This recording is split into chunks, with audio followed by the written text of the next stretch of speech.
Hello my dear student.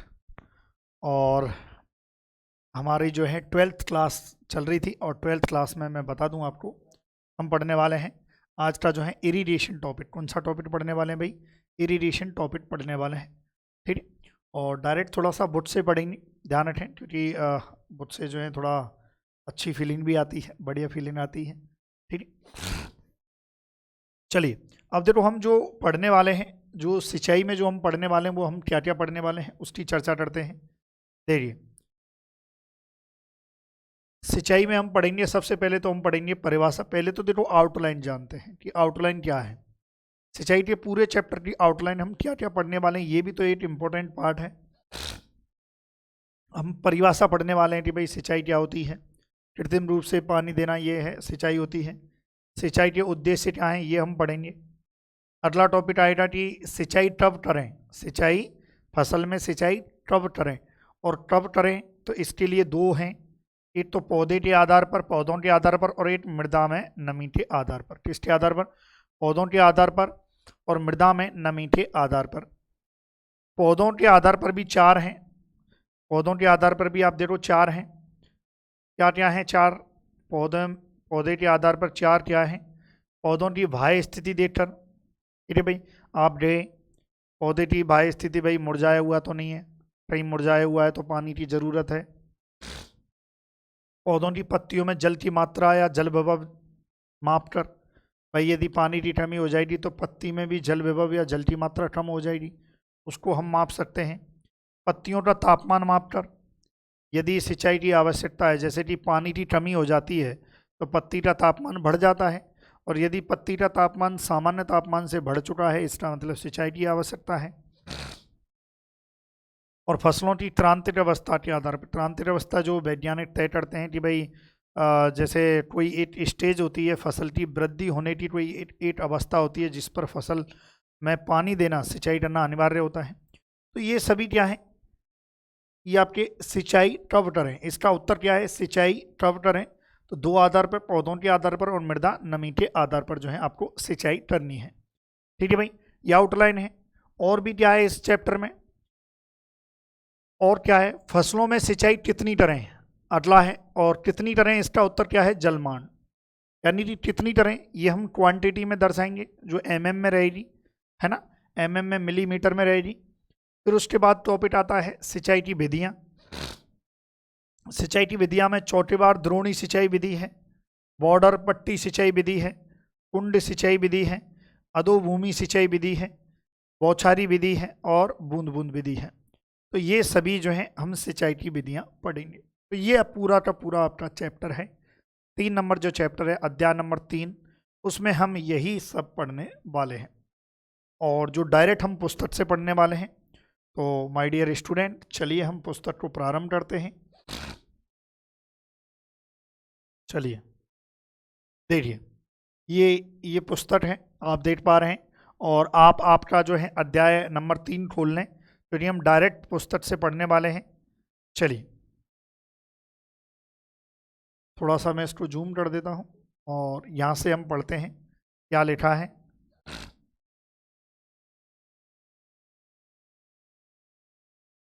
चलिए करें भाई स्टार्ट। चलिए, कृषि उत्पादन की, देखो कृषि उत्पादन की दृष्टि से समुचित सिंचाई व्यवस्था अत्यंत महत्वपूर्ण है। वर्तमान में कृषि आदान इनपुट में सिंचाई सबसे महत्वपूर्ण है। बात करें कि कृषि आदान क्या है, कृषि आदान क्या है, इनपुट क्या है। देखो इनपुट वो होता है कि फसल के लेने के लिए जो भी हम उसमें देते हैं वो इनपुट होता है। जैसे आपने फसल में सबसे पहले आपने क्या किया है इनपुट में, जैसे आपने बीज लिया है वो आपका इनपुट हो जाएगा, आपने फर्टिलाइजर यूज किया है वो आपका इनपुट हो जाएगा, उर्वरक लिया है वो आपका इनपुट हो जाएगा। जो भी आपने उस फसल में दिया है वो सभी की सभी क्या है, वो आपका इनपुट है, जो खेत में आपने जो खेत है उसमें दिया है।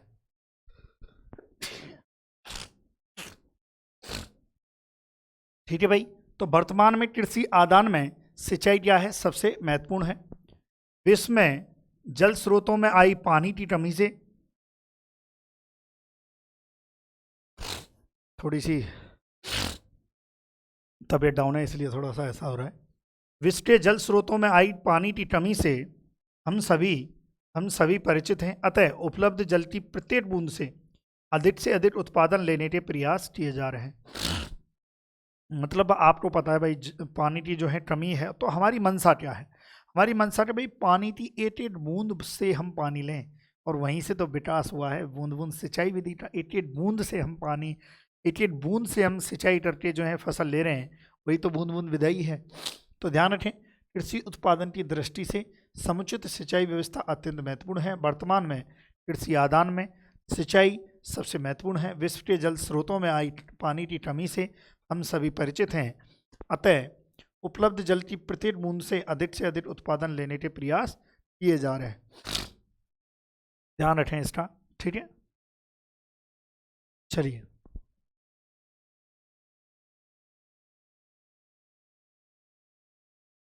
आगे बढ़ते हैं। अब देखते हैं परिभाषा, सिंचाई की परिभाषा क्या है। वेरी इंपॉर्टेंट, पहला टॉपिक क्या है? पहला क्वेश्चन 1 मार्क्स का आपका यहीं से बनेगा, आपका 1 मार्क्स का जो है वो यहीं से बनेगा कि सिंचाई की परिभाषा क्या है। तो सुनना, पौधों की वृद्धि के लिए मृदा में आवश्यक नमी संभरण हेतु क्या क्या चीज है? सिंचाई मतलब पौधों की वृद्धि के लिए, पौधे को बड़े करने के लिए, ठीक है। दूसरा क्या है? मृदा में आवश्यक नमी बनाए रखने के लिए। संभरण का मतलब है नमी को बनाए रखना। देखो, पौधों की वृद्धि के लिए मृदा में आवश्यक नमी बनाए रखने हेतु कृत्रिम रूप से पानी देना। वेरी इंपॉर्टेंट, कृत्रिम रूप से आप खुद दे रहे हो। देखो, वर्षा वो प्राकृतिक है, प्राकृतिक सिंचाई साधन क्या है? वो वर्षा है। लेकिन आपका कृत्रिम रूप से मतलब आप खुद, यदि कोई हैंडपंप है या नहर है और नदी नालों, उनसे यदि आप सिंचाई कर रहे हो, ट्यूबवेल से सिंचाई कर रहे हो, तो वो आप कृत्रिम रूप से जो पानी दे रहे हो वह है क्या है? सिंचाई। तो ध्यान रखना है, 3 शब्द आपको चुनने हैं। पहला क्या है सिंचाई की परिभाषा में? पौधे की वृद्धि के लिए मृदा में नमी बनाए रखने के लिए कृत्रिम रूप से पानी देना। जरूरी नहीं है आप यही याद रखो, थोड़ा सा भाषा शैली को आप चेंज कर सकते हो। ध्यान रखना है, पौधे की वृद्धि के लिए मृदा में आवश्यक नमी बनाए रखने के लिए कृत्रिम रूप से पानी देने की क्रिया को सिंचाई कहते हैं। आगे बढ़ते हैं। हो रही भाई परिभाषा, हो रही, अब आ जाओ। अगला हमारा टॉपिक क्या था? सिंचाई के उद्देश्य। अब उद्देश्य को पढ़ते हैं कि भाई सिंचाई, आप जो सिंचाई कर रहे हो उसका पीछे का उद्देश्य क्या है, क्या पर्पज है। 1 बाय 1 देखेंगे और समझेंगे। पहला है पौध वृद्धि हेतु मृदा में आवश्यक नमी की पूर्ति हेतु। भाई एक बात बताओ, पौधे की वृद्धि के लिए नमी चाहिए। अब ऐसा तो नहीं है नमी आप आसमान में नमी बना के रखोगे, मृदा में ही रखोगे। तो भैया मृदा में जब नमी बना के रखना है तो सिंचाई तो करनी पड़ेगी। यही तो कह रहा है कि आपको यदि फसल वृद्धि हेतु मृदा में आवश्यक नमी की पूर्ति हेतु सिंचाई अनिवार्य है। सिंचाई का उद्देश्य है कि भैया मृदा में नमी बनाते रखो ताकि जो पौधा है वो अच्छे से वृद्धि कर सके, क्योंकि आपको भी पता है पानी की यदि कमी रहेगी तो पौधा वृद्धि नहीं कर पाएगा। अगला है फसल को अल्पावधि सूखे से बचाकर उत्पादन सुनिश्चित करने हेतु। देखो, कई बार क्या होता है, थोड़ी बहुत सूखे की कई बार क्या होता है, सूखा आ जाता है, कई बार सूखा आ जाता है। तो आप देखो, जब सूखा आ जाता है, सूखे का मतलब होता है पानी की कमी आ चुकी है, और पानी की जब कमी आ चुकी है तो फसल के उत्पादन पर कहीं ना कहीं फर्क पड़ेगा, उत्पादन में कहीं ना कहीं फर्क पड़ेगा। अब यही तो कह रहा है कि फसल की जब सूखा, अल्पावधि के लिए जब सूखा आ चुका है, थोड़ा बहुत सूखा आ चुका है, आप क्या करो, सिंचाई कर दो। क्या करो? सिंचाई कर दो। तो इससे क्या होगा, सिंचाई करने से आपकी जो फसल सूखा अवधि की वजह से मरने वाली थी वो मरेगी नहीं, बच जाएगी, और बचने के बाद क्या होगा, क्या होगा, उत्पादन होगा। तो फसल को अल्पावधि सूखे से बचाकर उत्पादन सुनिश्चित करने हेतु। अगला है पौध वृद्धि हेतु, पौध वृद्धि हेतु फसल छत्र के ऊपर अल्प वायुमंडल को ठंडा रखकर उसे पौध वृद्धि के लिए अनुकूल बनाने हेतु। अब सुनना ध्यान से, ये क्या कहना चाह रहा है कि पौध वृद्धि हेतु फसल छत्र के ऊपर अल्प वायुमंडल को ठंडा रखकर उसे पौध वृद्धि के लिए अनुकूल बनाया जाता है। कैसे? देखो, इस चीज को, इसको थोड़ा समझना पड़ेगा। देखो, ये आपका कोई प्लांट है और ये प्लांट है, और ये आपका प्लांट जो है इस प्रकार से जो है फैला हुआ है पूरा, है ना। ना, ये प्लांट इस प्रकार से फैला हुआ है, ठीक है भाई। अब देखो उसमें क्या कह रहा है, उसमें क्या कह रहा है, जो सराउंडिंग होता है, ये पत्तियों से ये घिरा हुआ, इस पेड़ से ये जो घिरा हुआ, ये पूरा सराउंडिंग जो होता है, जो इसकी पत्तियों से घिरा हुआ, या हम कह सकते हैं कि ऊपर ऊपर जैसे ये हाथ है, ये पेड़ है, इसके नीचे जो भी घिरा हुआ सराउंडिंग होता है वो आपका क्या है, फसल छत्र होता है, फसल छत्र। ये कह रहा है कि भाई आपने यदि सिंचाई कर दी, सिंचाई आपने कहा कि यहाँ सतह पे की, आपने क्या की, सिंचाई कर दी, ठीक है, ये सिंचाई कर दी आपने सतह में। अब ये कह रहा थी भाई जब आपने सिंचाई की तो जो फसल छत्र है वहां पर जो वायुमंडल, अब ये पूरा फसल छत्र के नीचे क्या है, ये वायुमंडल है, फसल छत्र में ये पूरा नीचे क्या है, वायुमंडल। भाई यहाँ पेड़ नहीं है, लेकिन इसका ये पूरा एरिया क्या कहलाएगा, ये फसल छत्र कहलाता है। मतलब जिससे आवरण, जिससे हम कह सकते हैं कि जैसे ये मान लो ये मैं फसल हूँ, ये मेरी पत्ती और वो है, तो ये जो मैं ढक के रखूँगा, ये जो एरिया मैं ढक के रखूँगा वो आपका जो है फसल छत्र कहलाता है। और इसमें क्या कहना चाह रहा है, फसल छत्र में पौध वृद्धि हेतु फसल छत्र के ऊपर अल्प वायुमंडल को ठंडा रखकर उसे पौध वृद्धि के लिए अनुकूल बनाया जाता है। यानी कि ये पूरा फसल छत्र है और ये पूरे जो सराउंडिंग है, ये सिंचाई जो है ये पूरे सराउंडिंग में क्या करती है, जो पौधे का जो वायुमंडल होती है इसको ठंडा बना के रखता है, ठंडा या नम, या हम कह सकते हैं कि अनुकूल बना के रखता है, वातावरण को या वायुमंडल को अनुकूल बना के रखता है। कौन, सिंचाई। कौन, आपकी ये सिंचाई जो होती है वो जो पौधे का जो फसल छत्र होता है और इसका जो वायुमंडल का पूरे चारों तरफ जो होता है, इस वायुमंडल को ठंडा व नम व अनुकूल बना के रखती है। कौन, सिंचाई। क्यों रखती है, ताकि जब ये ठंडा नम होगा तो ताकि क्या होगी, फसल की वृद्धि होगी, फसल वृद्धि होगी, यही तो कहना चाह रहा है। तो सिंचाई का उद्देश्य क्या है, दूसरा ये हो गया, ठीक है भाई, ध्यान रखें। चलिए बहुत बढ़िया। अगला क्या है, कर्षण परत, प्लो लेयर को नरम कर उसे कर्षण क्रियाओं हेतु अनुकूल बनाने हेतु। इसको सिंपल भाषा में समझेंगे। कर्षण परत यानी कि कई बार देखो आप जुताई करते टाइम बहुत ज़्यादा कठोर सतह है, बहुत ज़्यादा, आप किसी भी खेत में आप जुताई करने गए, हल लेके गए, और लेकिन जब हल चल ही नहीं रहा, क्यों नहीं चल रहा, क्योंकि बहुत ज़्यादा कठोर जो है मृदा की सतह है। अब क्या करो, आप हल्की सी सिंचाई कर दो, क्या करो, हल्की सी सिंचाई कर दो। अब जब आप हल्की सी सिंचाई करोगे तो क्या हो जाएगी, मृदा कैसी हो जाएगी, नरम हो जाएगी ना। तो यही तो कहना चाह रहा है, जब मृदा नरम हो जाएगी तो आप आराम से जुताई करो, आप आराम से प्लोइंग करो। यही तो कह रहा है कि कर्षण परत को नरम कर उसे कर्षण क्रियाओं हेतु अनुकूल बनाने हेतु, कर्षण क्रियाओं हेतु क्या किया जाता है, अनुकूल बनाया जाता है। ये किससे बनाया जाता है भैया, मृदा से बनाया जा रहा है, सॉरी सिंचाई से बनाया जा रहा है, ध्यान रखना है, ठीक है। और क्या है, मृदा में स्थित लवणों के निश्चालन करने, उसे तनु करने हेतु। कई बार क्या होता है, बहुत ज़्यादा एक्सेसिव लवण हो जाते हैं।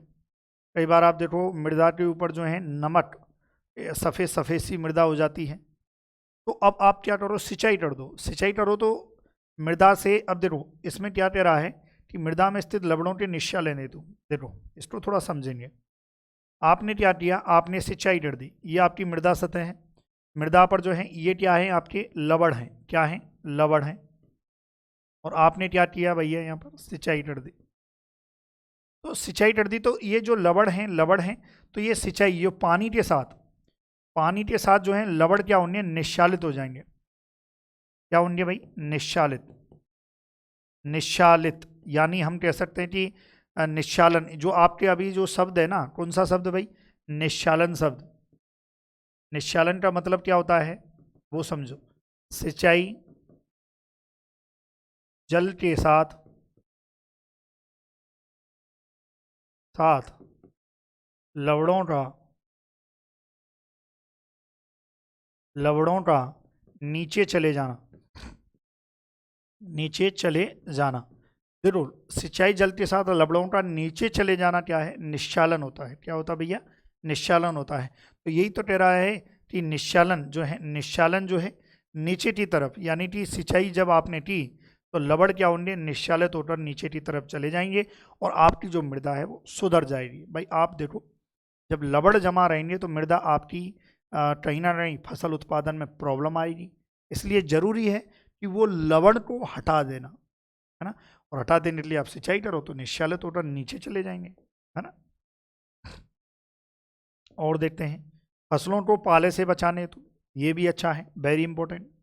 कई बार क्या होता है जैसे बहुत ज़्यादा पाला पड़ रहा है तो अब आप क्या करो, आप जो है सिंचाई कर दो हल्की सी जो सिंचाई है वो पाले से बचाव करती है। जैसे आप कई बार देखो, आप जब फ्रीज में आपने किसी कटोरे में या किसी में बर्तन में आपने बर्फ़ जमी और बर्फ़ निकलती नहीं है, तब तक नहीं निकलती जब तक उसको पानी के नीचे नहीं किया जाए। तो सेम ऐसा ही है, पाला है, पाला मतलब हल्की हल्की बर्फ़ के टुकड़े, और यदि वो जमाए तो हल्की हल्की सिंचाई कर दो तो वो बर्फ़ के टुकड़े पे डल के नीचे पानी के रूप में रह जाएंगे और आपकी पौधे की फसल जो है वो पाले से बच जाएगी।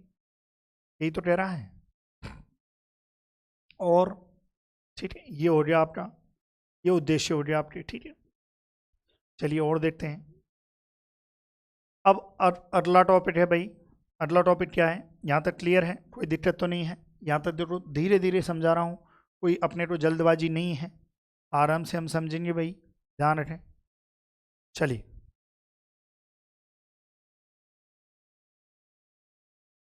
चलिए अब देखते हैं फसल में सिंचाई कब करें। अगला टॉपिक है फसल में सिंचाई कब करें। मैंने बताया सिंचाई जो है कब करें, इसके लिए मैंने आपको बताया था अभी, ये देखिए, ये देखो फसल में सिंचाई कब करें। एक तो पौधों के आधार पर, दूसरा मृदा में नमी के आधार पर। पौधों के आधार पर भी 4 हैं। पौधों की बाह्य स्थिति देखकर, पौधों की पत्तियों में जल की मात्रा या जल विभव देखकर, पत्तियों का तापमान मापकर, फसलों की त्रांतिक अवस्था के आधार पर, है ना। तो ये फसलों में सिंचाई कब करें, ठीक है। इसके 2 हैं। अब देखो 2 क्या क्या है उनको पढ़ लेते हैं। पहला है पौधों के आधार पर, सिंचाई के समय पौधों में जल की मात्रा या जल विभव मापकर, पौधों में जल की कमी से उत्पन्न लक्षणों को देखकर पौधों की उचित क्रांतिक अवस्थाएं जानकर कर सकते हैं। वही जो 4 प्रकार हैं उन्हीं को लिख दिया है कि आप पौधे के आधार पर किस प्रकार से कर सकते हो। अब पौधे के आधार पर जो है 1 बाय 1 हम देखते हैं। सबसे पहला क्या है, पौधों की बाह्य स्थिति देखकर। अब बाह्य स्थिति कैसे देखेंगे, इसको पहले पढ़ते हैं फिर मैं समझाता हूँ। प्रातःकाल व दोपहर के समय खेत में जाकर पौधों का अवलोकन करना चाहिए। यदि प्रातःकाल 2 या 3 दिन तक लगातार पत्तियां मुरझाई हुई दिखाई दें तो सिंचाई करना आवश्यक है। यानी कि आप क्या है, आप प्रातःकाल सुबह ही सुबह जाकर अवलोकन डेली किया। अब 2-3 दिन से आप देख रहे हो यार पत्तियां थोड़ी मुरझाई हुई जैसी हैं, तब आप ये महसूस करोगे कि भैया सिंचाई की आवश्यकता है। तो ध्यान रखना है, सिंचाई की आवश्यकता पहला क्या है, पौधों की बाह्य स्थिति देखकर। भाई आपने पौधे की बाह्य स्थिति तो देखी कि पौधा मुरझाया हुआ है, यही तो देखा आपने। बाह्य स्थिति रोज जाते हैं, आप देखो अपने गाँव में जाते ही हैं, अपने पापा जो है यदि किसान है आपके पापा तो आप देखो रोज जाते हैं वो खेत देखने, ठीक है। तो पहला क्या है, पौधे की बाह्य स्थिति देखकर। चलिए अगला देखते हैं। अगला क्या है, पौधों की पत्तियों में जल मात्रा या जल विभव मापकर। क्या है, पौधों में, अब देखो इसको देखते हैं, पौधों की पत्तियों की स्फीति एवं उनमें वर्तमान जल विभव या जल की मात्रा को सही मापकर सिंचाई करें तो यह विधि सिद्धांत रूप से सबसे उपयुक्त है। यह आपसे क्वेश्चन पूछा जा सकता है कि सिंचाई करने के लिए सिंचाई कब करें, इसके लिए सबसे अच्छी सिद्धांत रूप में सबसे उपयुक्त विधि कौन सी है, तो वो कौन सी है, पत्तियों का जल की मात्रा मापकर। भाई सीधी सी बात है, पत्तियों में जल की मात्रा यदि कम हो रही है तो सिंचाई कर दो, सीधा सा है, इसमें कोई बड़ी बात नहीं है। तो ध्यान रखना है आपको, यह सिद्धांत रूप से सबसे उपयुक्त विधि है। कौन सी विधि, पौधों की पत्तियों में जल की मात्रा का मापन। अगला है पत्तियों का तापमान मापकर। अब देखो इसमें क्या होता है, अब इसको थोड़ा सा पहले हम पढ़ते हैं फिर इसको समझते हैं। पहले देखो पत्तियों का तापमान मापकर, जब मृदा व पौधों में पानी की कमी होने लगती है तो पत्तियों के रंध्र आंशिक या पूर्णतः बंद हो जाते हैं। थोड़ा इसको पूरा सा पढ़ लेते हैं हम, क्या कहना चाह रहा है। आप कॉपी लेके तो बैठे ही हो ना, जरूर यहाँ से दोबारा पढ़ते हैं। मैंने कहा कि जब मृदा व पौधों में पानी की कमी होने लगती है तो पत्तियों के रंध्र पूर्णतः या आंशिक रूप से बंद हो जाते हैं जिससे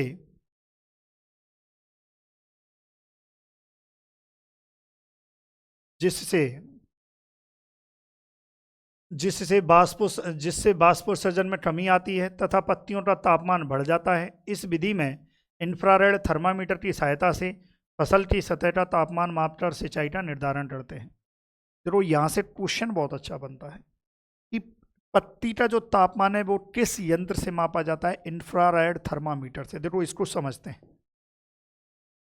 मैंने कहा कि पत्तियों का तापमान मापकर, पत्ती का तापमान माप। अब देखो ये सोचो, ये पत्ती है, पत्ती में क्या होते हैं, रंध्र होते हैं। क्या होते हैं भाई, ये देखो ये जो है रंध्र होते हैं। क्या होते हैं, रंध्र होते हैं। अब ये रंध्र जो होते हैं, अब क्या होता है, पानी की कमी क्या हुई भाई, पानी की कमी हुई। अब पानी की कमी से क्या होगा, पानी की कमी से हो जाएंगे रंध्र क्या हो जाते हैं। अभी मैं देखा हमने कि पानी की कमी से क्या हो रहा था, रंध्र बंद हो जाते हैं।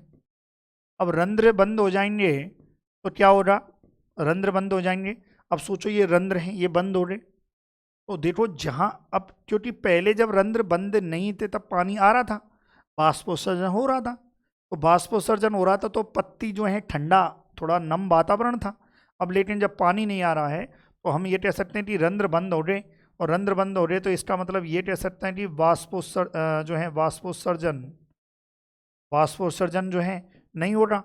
और बाष्पोत्सर्जन नहीं हो रहा तो क्या हो रहा, पत्तियों का तापमान क्या हो रहा, पत्तियों का तापमान बढ़ जाएगा। तो वेरी इंपॉर्टेंट, यदि पानी की कमी हो जाती है, पानी की कमी की स्थिति में पत्ती का तापमान क्या होता है। पहला क्वेश्चन यहीं से बनता है कि जब पत्तियों में जो है हम कह सकते हैं कि पानी की कमी हो जाती है, या मृदा में जो है पानी की कमी हो जाती है, तो पत्तियों का तापमान क्या होता है, बढ़ता है, घटता है या बराबर रहता है। तो ध्यान रखें, वेरी इंपॉर्टेंट, पत्तियों का तापमान बढ़ जाता है। और अब ये पत्तियों का जो तापमान है वो किससे मापन किया जाता है, मापन किससे किया जाता है, इंफ्रारेड थर्मामीटर। ध्यान रखना है, इंफ्रारेड थर्मामीटर से मापन किया जाता है। वेरी इंपॉर्टेंट, यहाँ से 8 लाइन का अच्छा क्वेश्चन बनता है। ध्यान रखें भाई, रंध्र बंद हुए पानी की कमी से। अब देखो, अब यदि पत्ती का तापमान सामान्य से बढ़ गया है तब आप समझ लेना कि भैया सिंचाई की जरूरत है, तो आप सिंचाई कर दो, सीधी सी बात है। यदि पत्ती का तापमान बढ़ गया तो क्या करना है, आपको सिंचाई करनी है। ठीक है भाई, ये ध्यान रखें। ठीक है, अगला क्या है, फसलों की क्रांतिक अवस्था के आधार पर। फसलों में कुछ अवस्थाएं ऐसी होती हैं जिन पर पानी की कमी हो जाए तो पौधों में बहुत क्षति पहुंचती है एवं उपज बहुत काफ़ी कम हो जाती है।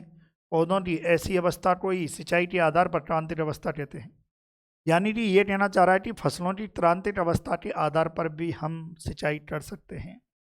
क्रांतिक अवस्था वह अवस्था होती है कि भैया इस अवस्था पर तो पानी चाहिए, यदि आपने इस अवस्था पर पानी नहीं दिया तो क्या होगा, आपकी जो उपज है वो कम रह जाएगी। इसलिए ज़रूरी है कि क्रांतिक अवस्था पर पानी देना। आपके क्वेश्चन भी आता है कि भैया बताओ कि क्रांतिक अवस्था पर, आपके क्वेश्चन भी आता है माय डियर स्टूडेंट कि क्रांतिक अवस्था में किस पौधे की क्रांतिक अवस्था क्या होती है, इस पर क्वेश्चन भी आता है और आपके 1-2 नंबर में क्वेश्चन भी आता है। चलिए देखते हैं, ये आपकी क्रांतिक अवस्थाएं होती हैं। इसमें आपके क्वेश्चन कैसे भी आ सकता है, कैसे, जैसे लास्ट ईयर आया था मक्के की क्रांतिक अवस्था लिखिए, है ना। ऐसे कोई भी क्वेश्चन आ सकता है कि मक्के की कोई भी 2 क्रांतिक अवस्था लिखिए, गेहूँ की क्रांतिक अवस्था लिख लिए, 2 नंबर में भी आ सकता है। तो ध्यान रखना है, इसको एज इट इज रटना है। चलिए गेहूँ में आ जाइए। गेहूँ में पहला क्या है, सीड से जड़ निकलना, क्राउन रूट इनिशिएशन। दूसरी अवस्था है लेट टिल्ड्रिन, कल्ले फूटना। चौथी है डांट अवस्था, लेट जॉइंटिन अवस्था। चौथी है ईयर इमरजेंस, बालियां निकलना। 5वीं है दानेटी अवस्था और या दूधिया अवस्था जो मिल्क स्टेज रहते हैं। और 6वीं है दाना पटनेटी अवस्था या डफ स्टेज रहते हैं। तो ध्यान रखना है, ये भी क्वेश्चन बन सकता है कि गेहूं में कितनी सिंचाई की क्रांतिक अवस्था होती है। तो गेहूं में भैया सिंचाई की क्रांतिक अवस्था कितनी होती है? 6 होती हैं। कितनी होती हैं? 6 सिंचाई की क्रांतिक अवस्था होती है। जौ में आ जाए, जौ में है बोवाई के 30 दिन बाद दाना बढ़ते समय। चना, सरसों और अलसी में क्या है? फूल आने से पहले। और दूसरी क्या है? फलियां बनते समय। भाई जब फूल आ रहे हैं उससे जस्ट पहले, और जो फलियां बनती हैं, जो जिसके आप क्या कहते हो? पौड़ कहते हो इंग्लिश में, वो बनते समय। ये से क्रांतिक अवस्था है। आलू में बात करें, आलू में एक तो अंकुरण के समय, जब अंकुरण हो रहा है तब आपको सिंचाई करनी है। कंद बनने का प्रारंभिक समय। कंद मतलब जो आपका आलू है, आलू जब बनना प्रारंभ होता है, जमीन के अंदर जब आलू बनना प्रारंभ होता है, तो वह अवस्था क्या होती है? आपकी क्रांतिक अवस्था होती है। गन्ने में आ जाओ, गन्ने में एक तो अंकुरण के समय, जब अंकुरण हो रहा है, कल्ले निकलते समय, पड़वार के समय, वृद्धि कर रहा है गन्ना जब वृद्धि कर रहा है तब। और आप देखो गन्ने में सबसे ज़्यादा पानी की आवश्यकता होती है, जलमान गन्ने की सर्वाधिक होती है। कपास में आ जाओ, डोड़े, डोड़े वाली शाखा बनते समय। डोड़े मतलब जिसमें वो कपास लगता है, वो डोड़े वाली शाखा होती है। डोड़े होते हैं जिसमें वो कपास, जैसे कपास एक अंदर बंद रहता है, अंदर जो है कपास यहाँ बंद रहता है, तो ये अंदर बंद रहता है, डोड़े होते हैं। फूल आते समय और डोड़े बनते समय।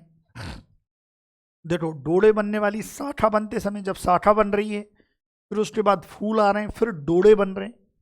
3 अवस्था है। टमाटू की चुटाई चुटाई के समय टमाटू की जो है जब की जाती है, जब पत्तियां, भाई टमाटू में हम क्या यूजफुल पार्ट है? पत्तियां हैं। तो पत्तियों की हम जब चुटाई करें तब आप जो है हल्की सी सिंचाई कर दें। मूंगफली की बात करें, सुइयां बनने से मूंगफली बनना प्रारंभ होने तक जो सुइयां बनी हैं, सुइयां मतलब पैड, पैड का बनते हैं, जमीन के अंदर बनते हैं। जमीन के अंदर जिसमें मूंगफली लगती है वो सुइयां होती हैं। सुइयां क्या होती है? जिसमें मूंगफली लगती है वो आपकी सुइयां होती हैं। तो मूंगफली बनने तक आपके मूंगफली रहता है।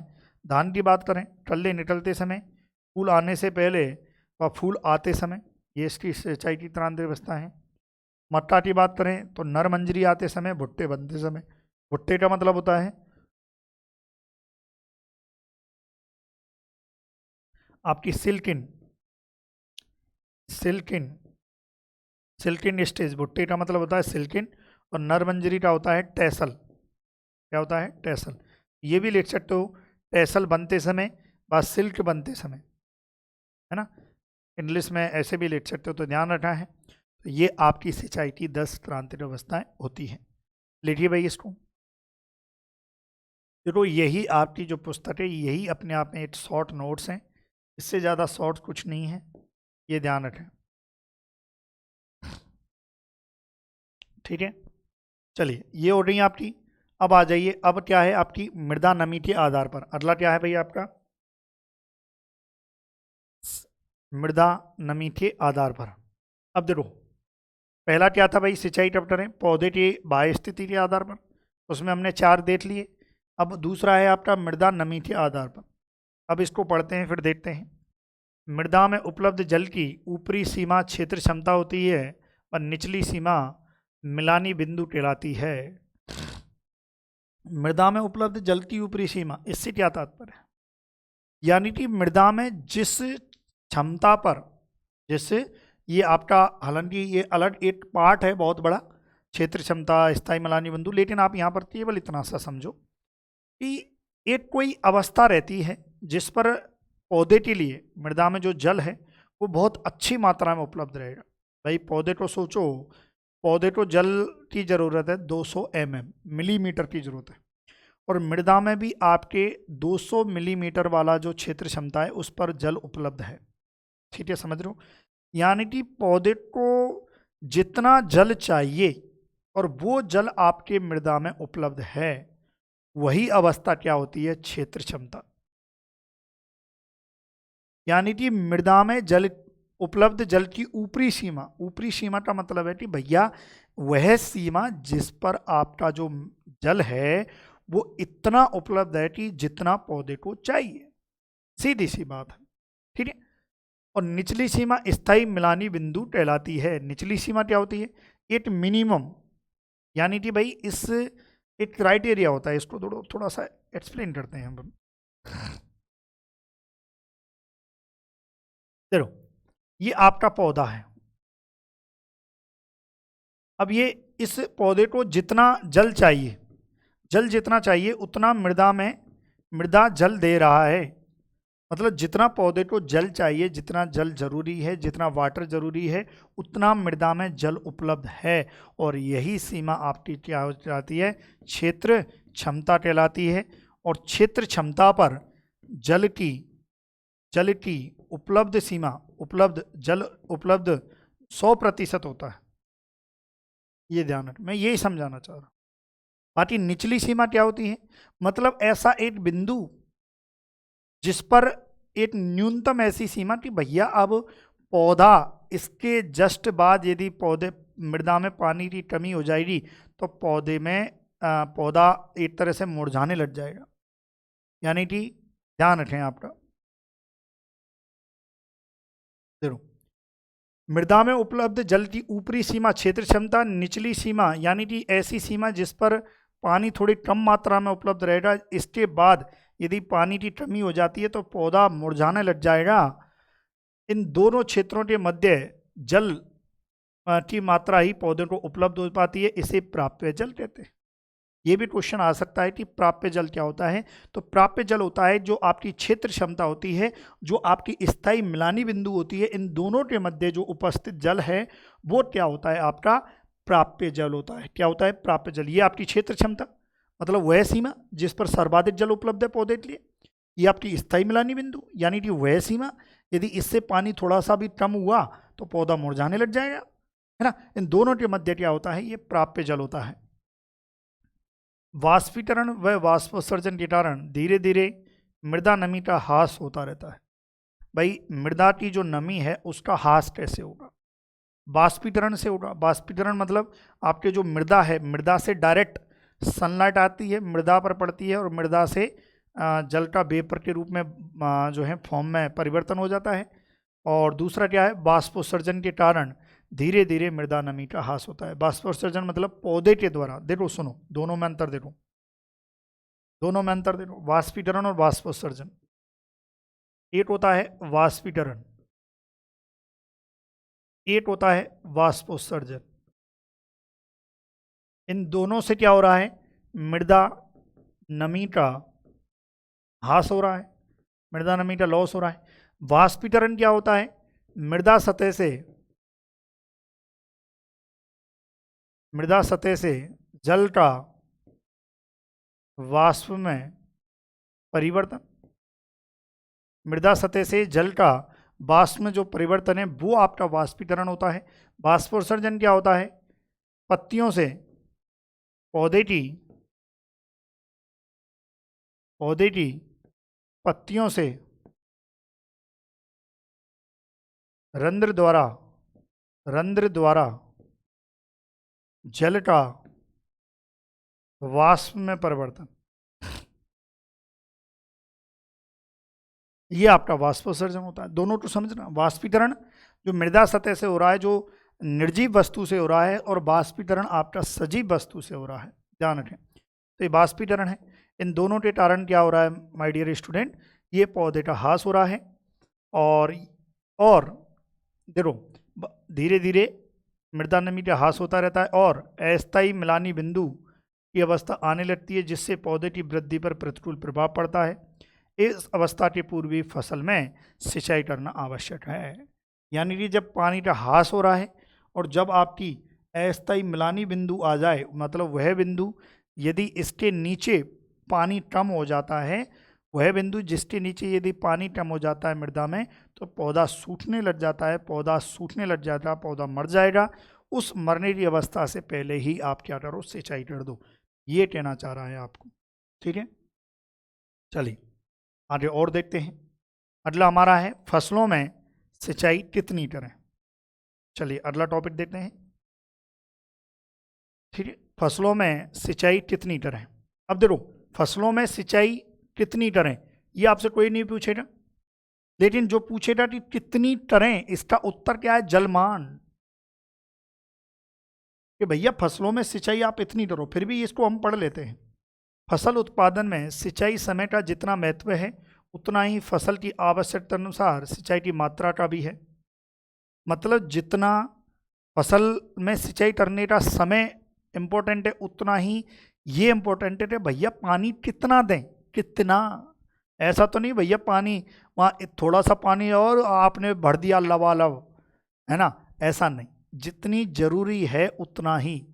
अब ऐसा थोड़ी आप एक बता दो, आप पानी कितना पीते हो, जितना आपको प्यास है, ऐसा थोड़ी है पीते जा रहे हो पीते जा रहे हो पीते जा रहे हो, ऐसा थोड़ी होता है। तो पौधे को भी सेम है, पौधे को भैया जितना जरूरी है उतना ही सिंचाई करो, ज़्यादा भी नहीं और कम भी नहीं, है ना। आवश्यकता अनुसार सिंचाई की मात्रा का भी, इसलिए किसी फसल में इतनी सिंचाई और एक सिंचाई में कितने जल की मात्रा दी जाए यह जानना आवश्यक है। मतलब आपकी जो फसल है उसमें तो कितनी बार तो सिंचाई करें भाई, बहुत सी फसल होती है उनमें जब तक वो कटती नहीं है तब तक उनको 3 बार, किसी में 4 बार, गेहूं में 6 बार सिंचाई करनी पड़ती है। अब पर सिंचाई में कितना पानी दें ये भी मायने रखता है, ये भी ध्यान रखना पड़ता है कि भैया कितना पानी देना है, कम देना है, ज़्यादा देना है। किसी फसल के लिए जल की मात्रा की आवश्यकता विभिन्न कारकों पर निर्भर करती है। इनमें फसल की किस्म है, भूमि की किस्म है, बुवाई का समय है, जलवायु है आदि प्रमुख है। कितनी सिंचाई करनी है ये सब कुछ, भूमि की किस्म कैसी है, फसल की किस्म कैसी है, बुवाई का समय क्या है, उन चीज़ों पर निर्भर करता है। भाई सर्दी है तो सर्दी में कम सिंचाई की आवश्यकता होती है। विभिन्न फसलों के लिए सिंचाई की जलमान अलग अलग होती है, जो पौधों की क्रांतिक अवस्थाओं के समय सिंचाई पर निर्भर करती है। विभिन्न फसलों में सिंचाई की संख्या व समय व जलमान सारणी दी गई है। देख लेते हैं, यहाँ से आपके डायरेक्ट एग्जाम में क्वेश्चन आता है कि किसकी सिंचाई जलमान कितनी होती है। यहाँ से आपके डायरेक्ट एग्जाम में क्वेश्चन आता है माय डियर स्टूडेंट, यहाँ से डायरेक्ट क्या है एग्जाम में क्वेश्चन आता है, वेरी इंपॉर्टेंट। धान की देखो mm, ये है mm में, mm मतलब आपके मिलीमीटर में। यदि आपसे सिंचाई की क्रांतिक अवस्था 1 नंबर में पूछी है और आपने मिलीमीटर नहीं लगाया तो भैया आधा नंबर ही मिलेगा। ध्यान रखना है आपको सिंचाई की क्रांतिक अवस्था में ml भी, ये mm भी लिखना है। तो धान की कितनी है 900 से 2500, गेहूँ की 450 से 650, गन्ना की 1500 से 2500। देखना गन्ना की क्या है सर्वाधिक है, आपसे कोई पूछ ले किसकी जलमान सर्वाधिक है तो गन्ना की जलमान क्या होती है सर्वाधिक होती है। आलू की बात करें तो 500 से 700, मूंगफली की बात करें तो 500 से 700, कपास की बात करें 700 से 1300, सोयाबीन की बात करें 450 से 700, मक्का की बात करें तो 500 से 800। ठीक है, ये आपकी जो है जलमान होती है, तो इसको आप नोट डाउन कीजिए। ये डायरेक्ट आपके एग्जाम में जो है क्वेश्चन आता है भाई, डायरेक्ट आपके एग्जाम में क्वेश्चन आता है। ठीक है, तो ये आपका जो है कौन सा पार्ट कंप्लीट हो गया इस वीडियो में। इस वीडियो में हमने देख लेते हैं अभी क्या है। देखो हमने जो है, आप देखिए हमने क्या क्या पढ़ लिया। हमने परिभाषा पढ़ ली, सिंचाई के उद्देश्य पढ़ लिए, सिंचाई कब करें ये हमने पढ़ लिया, और इसके अलावा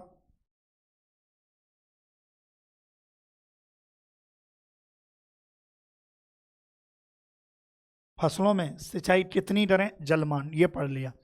अगली वीडियो में हम सिंचाई की जो है विधियाँ पढ़ेंगे। ठीक है my dear student, I hope so, उम्मीद है कि आपको समझ में आ रहा होगा, और क्वेश्चंस भी हम करते रहेंगे, निश्चिंत रहें, सब कुछ पूरा कंटेंट आपको इसमें मिलेगा। Okay my dear student, thank you so much for watching video, thank you so much.